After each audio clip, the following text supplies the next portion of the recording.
I guess begin with the bombshell, because it's a bit of a bombshell. Day 745 of the Mike Duffy trial, and I confess at the moment to feeling like I'm being pecked to death by ducks.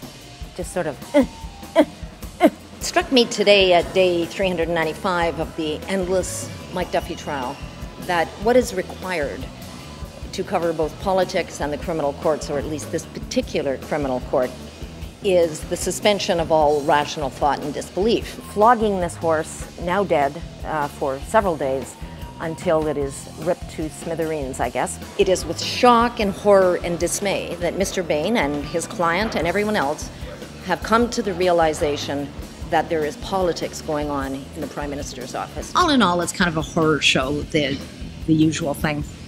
And one might think, actually, that the Senate was running this thing, because that's how bizarre it's been. You were keeping this quiet, weren't you? You were deceiving the Canadian people. I expect the Canadian people, like me, are deceived almost every day of our lives by government, by opposition leader, by aspiring politician, because they all want power. Get rid of the Mike Duffy scandal, make it go away. Of course they were. You had this pink, irritating man who simply would not shut up. He would not admit in a public way anything more than he may have made a mistake. I couldn't believe it. Spades were being called spades. Truth was being spoken for just a brief, fleeting moment. Rather, my opinion, as somebody who covers the courts, is that it's sometimes completely possible for two witnesses who are being honest to testify in a way that is completely at odds with one another. And really, no one's going to care much about the result, because the election will be over. This is all about the election. The dead horse gets a reprieve for the weekend,